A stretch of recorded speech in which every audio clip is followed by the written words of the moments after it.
Hi, this is Brandon Spilley from thirstgym.com. Today we're talking about an exercise called the Meadows Row. This is a great upper back rowing variation you can put in your programs for your clients and your athletes, especially if you happen to work with strength sport athletes. This was definitely popularized by John Meadows, a great bodybuilder, a guy that I'm fortunate to call a friend and got to learn some things from. And I think this is a fantastic rowing variation, especially if you're limited on equipment. You know, you might be in a garage gym setting and you don't have a ton of dumbbells. As long as you got some kind of landmine attachment, so I got a economy-based landmine here from Elite FTS, a barbell and some weights, you're going to be good to go for this. I also have the Meadows Row attachment, which is also sold by Elite FTS. It's just an attachment that slides on the sleeve of the barbell.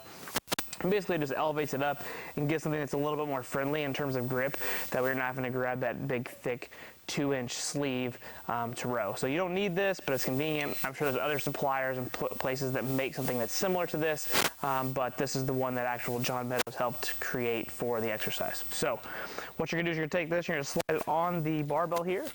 I personally prefer to have it on the tail end, but I've also seen people put all the way up to the butt end of the plates. The only thing I don't like about this is that when we take our staggered stance, you're going to see that I have the potential to hit myself with the barbell. So, you know, if you're not lifting as much weight, or you're working with youth athletes or something like that, and you put this in there, you might run into that problem. So what I choose to do is just put it towards the tail end, just to make sure there's some space there. And then we're going to take a staggered stance, chest is tall, hips back, good quality hinge. Just going to grab the bar attachment that I've got here. Going to stand up a little bit, make sure I'm in a good position. Going to take my free hand, put it up on my support leg, which is my opposite leg from what I'm rowing. Back stays good and flat, chest tall. Pull the elbow back. So we don't want to use a whole lot of momentum here. We really just want to make sure we get a good long stretch here in the bottom. Okay, we don't want to just elbow curl it here, pull the elbow back and up. And the idea is to try to keep the elbow out a little bit more than keeping it tucked in. Okay, so just notice that's an in position. I want to try to keep it out so it hits more of the upper back. Then obviously I switch sides. Knowing that this is a really good unilateral option, I think that puts it again up there with some of your best rowing options that you can do. And then the low equipment needs is also something that's very beneficial. So I like personally 3 to 5 sets of 6 to 10 reps per arm, depending upon what we're trying to do.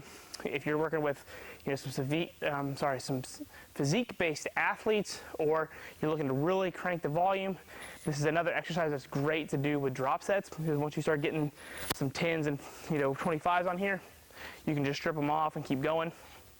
The final caveat, as I mentioned with this, is that I would make sure that you use 25-pound plates or less, just so that you can make sure you get a good stretch in the bottom. You're not going to be drilling the floor with the big 45-pound plates if you happen to be a stronger athlete. So stick with your 25s and your 10s and your 5s. Load it up as much as you can, get a good quality stretch, keep the elbow high, switch sides, be good to go. So if you got any questions, feel free to leave in the comment section. Thanks, have a great day.